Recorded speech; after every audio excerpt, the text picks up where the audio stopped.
Good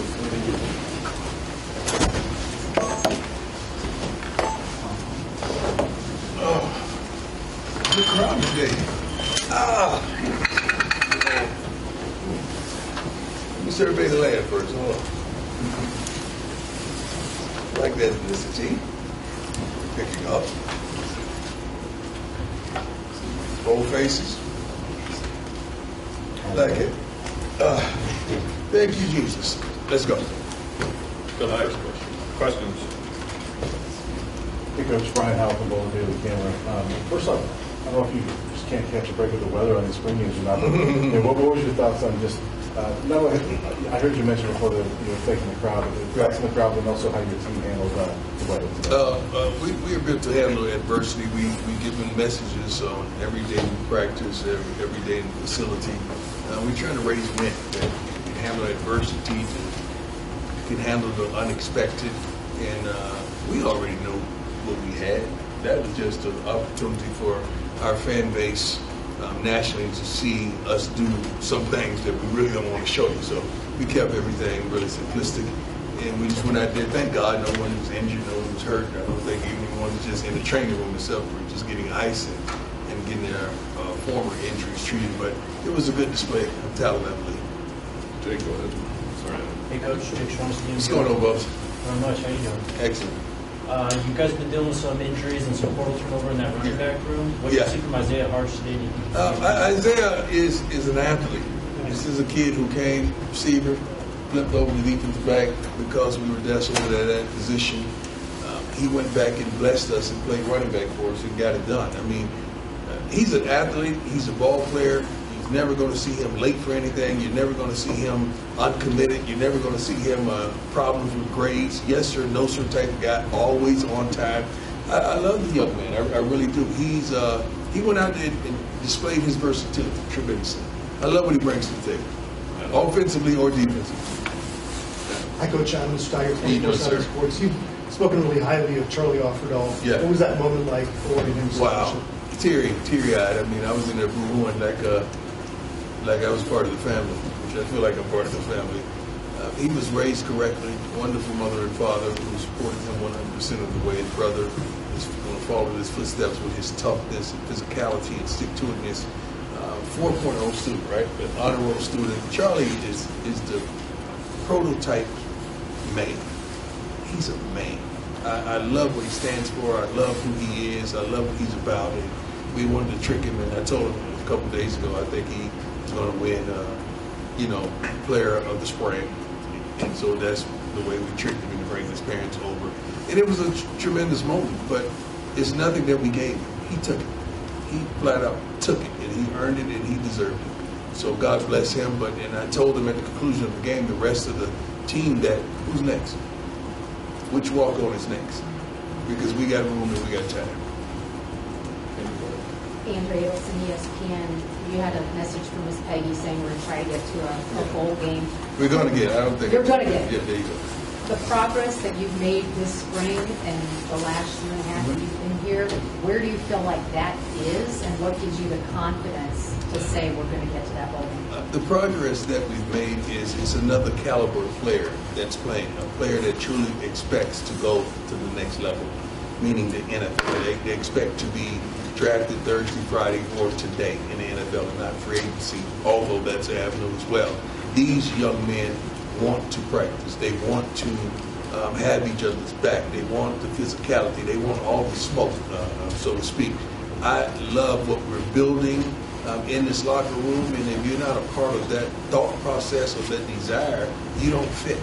So now you see you see the gallop to the portal. You see that, but even with those guys, man, I wish them the best. I just don't want them to die along with the, how many's in the portal? Somebody 3,500 young men. I just want you to have a plan before you go. Don't just go. Have a plan to enter.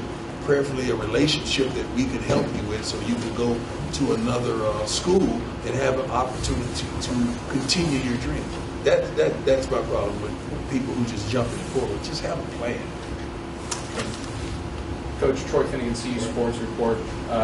I know Pat Shermer said he was going to keep things pretty vanilla today, but even then, DeJounte Wester was still featured over and over. How nice was it to see Shedeur looking for him, and what does he kind of add? I'm not going to say he was featured. I'm going to say that was his reads. Shedeur reads the defense, whatever they play, he makes the proper reads. He rarely misreads. So Wester was the guy.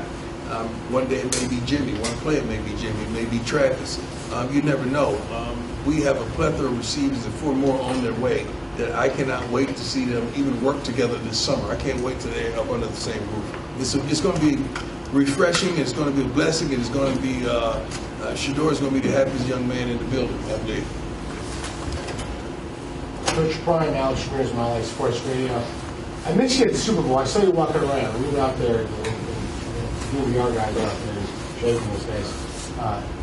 Also, I have the shoes on from last year. Okay. All right? The Air DT Max 96. How much influence did you have on the create of those shoes? A lot. Did you? A lot. Those things are amazing. When did they come out, by the way? Well, I have no idea. I'm not the kind of guy that just lets you create something and put my name on it. I don't strike you that way. I don't imitate that person of non-inclusion. I'm not like that. So when it comes to anything design, shades, shoes, phone, anything, I'm truly involved. Go ahead. Jimmy Sirfox, 24/7 Sports. 24/7. Sir, what did you see out of the offensive line today? Protection, commitment. We're able to run the ball, throw the ball, but that's against our own players. No one loses in the spring. Everyone wins. You're playing against one another. You got to win. So I know what I want and I know what I desire, and those guys are really close. And not just the starters, just having the depth, and the depth is on campus right now that's committing left and right. I don't know if have we released the commits? There's been several that's committed. I think it's a couple more here right now. Well, I think it's about 5 more that's here right now that's committed. I don't know if we've released it yet, but you'll hear about it really soon. We're waiting on compliance, Coach. Excuse me? We're waiting on compliance to do the paperwork. Oh, okay. I don't know what you said, but it sounds good. Deputy Coach Prime, Mike Lyle, KUNC Radio. How are you, member? How you doing, sir? I'm doing good today. I know you're evaluating everybody as part of the spring game, but what stood up with you and Shedeur's performance today? I don't just go by the day. I get reports every practice, every day, and I like to see completions. I like to see footwork. I like to see the understanding of what he's doing.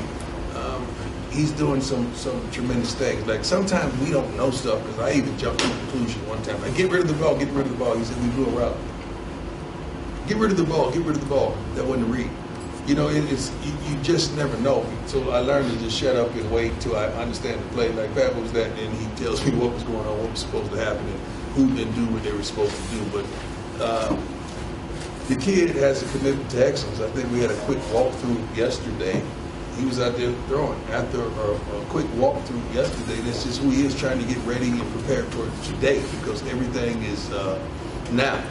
Everything is now about this team. Everything is now about him. Everything is now about the progress.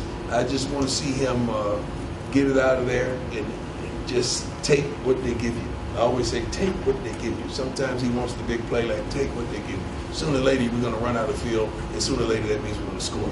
I love that aspect of it. But the kid can flat out play. I think one of you magazines, I don't know which one, I think they rated him or ranked him potentially the #1 guy. Why is it a problem when I say that? It's a song, and in the rap song, it's cool when you do it, but it's a problem when I do it. Why is it a problem when I tell you what you just said? Because I beat you to it? Or it's my son? Like it or not, we're going to have a couple guys go to the top 5 picks. I don't care how you cut it up. And the way we recruit right now, we may have several in the first round.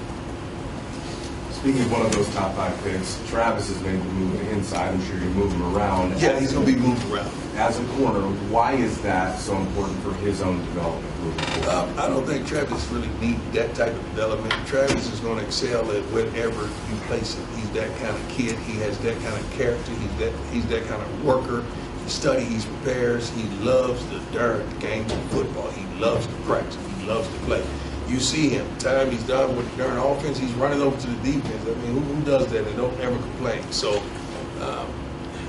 just moving inside, just give us more depth.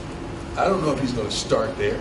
I know he's going to start, but I don't know if he's going to start in the slot or outside, whatever's best for us, because Preston is doing a wonderful job as well. So you probably won't get the chance to see him in the spring play in the slot, but he's really good. He really is. So we just wanted to see a little more depth and versatility, and we got four more corners coming. Nikki, go ahead. Hi, Coach. Nikki Hi. Edwards, How Sports you doing? Report. Good, how are You you? on the camera today? Yeah, I'm in the back today, switching it up. Another big recruiting weekend for you. When you meet with these prospects, what is your message to them? I don't sell anything because I don't have anything for sale. I don't sell them dreams. I don't sell them hope. I sell them wishes. I tell them everything they get, they're going to have to earn. I don't promise you a number. I'm not promising you a position. I'm not promising you to start. If you want it, come and get it. We don't sugarcoat anything. We're not going to baby you. We're not going to hold your hand. You have 127 years of NFL experience up under this roof. And it's on you.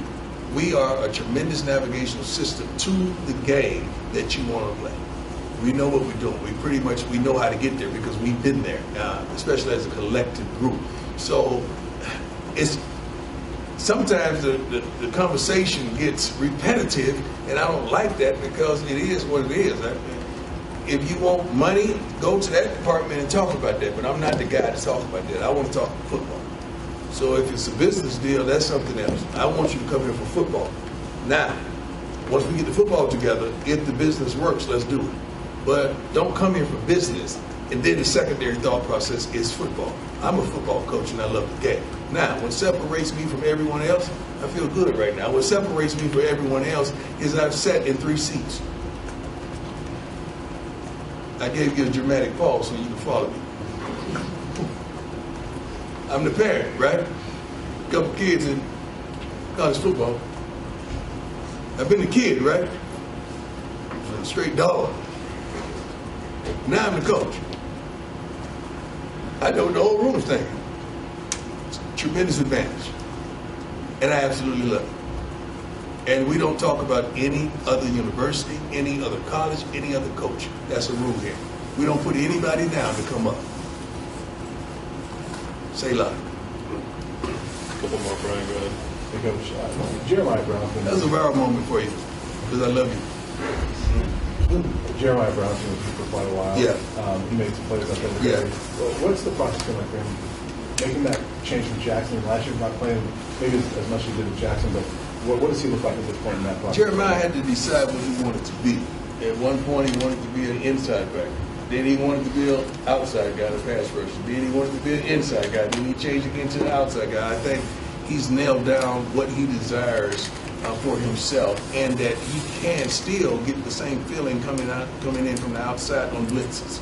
So I think I'm not going to say bought in, that he's always been 100% committed in the classroom as well as on the field. But now he knows this is the last dance.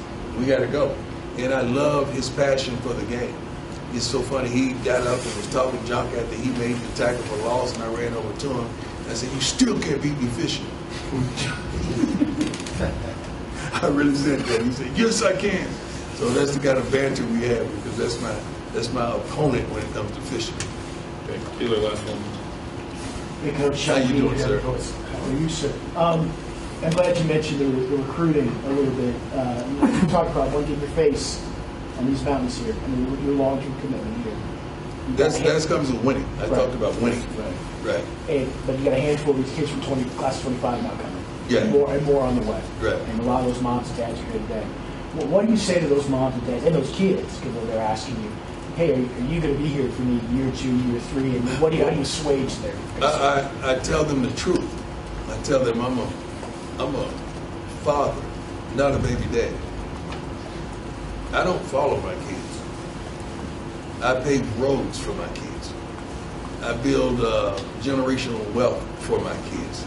I lead my kids. I don't follow my kids. So I do not plan on following my kids to the NFL. But I'm thankful, I'm glad that you already pretty much put them in the NFL. That means you believe in them wholeheartedly. But I'm not that kind of father. I have work to do here. I absolutely love it here. It's beautiful here, especially yesterday it was. Knowing this weather, it's going to be beautiful tomorrow because we have no commitments on the field. So I'm serious. I absolutely love it here, man. I really do. And I would never think a young brother from the South would really love it in this part of the country, but I really do. And Sap, we talk about it every day. He's driving up to the mountain doing things and just taking pictures and love the snow and texting me with all the stuff they set up on Instagram for the different retreats or places to frequent that are beautiful. So we love it. I would love to be a little more adventurous and go see other things. Like I want to go to the hot springs things. Is the water really hot? Because I don't want to get there and the water's cold. Now I'm mad. I've driven several hours. I'm mad. So I want to go do that. I don't really fly fish, but I've been known to be fly when I fish. I want to do that. You know, it's a few things I want to do here that I hadn't done. I want my own jet ski line. Yeah, the Primobile. I want that. I'm working on that right now. But I love everything about this part of the country and the fan base that we have here. I just want to really bless you with a tremendously successful team. I really do. That's my heart. You good? God bless y'all. Who's going to the concert tonight? There's one black woman. Y'all got to stop. Can we all get along? You got to work. You got to work tonight? Who got to work? What y'all doing at night? What kind of reporting going on at night? You got to speak tonight. Who? Nuggets. Oh, I forgot that basketball stuff is going on. I'll take on this. Too many darn teams make it to the playoffs. For basketball? How can you have 20 teams make it to the you take all the fun out of it. So the playing tournament, you don't like it. How many teams should be? You can't be 50. You can't be 50% and go to the playoffs. That's come on. Coach, who's your NBA champion this year? I don't know. I don't follow it like that. I follow players. I don't follow teams. I don't do that. Money talks. What does that Money mean? talks. What does that mean? You get more money, more games, more money. Okay, you're right. I think that's it. You're absolutely right. I didn't think of it that way. Shoot. Thanks, Coach. Thanks, Coach Pratt. God bless you. We all get along. I'm going to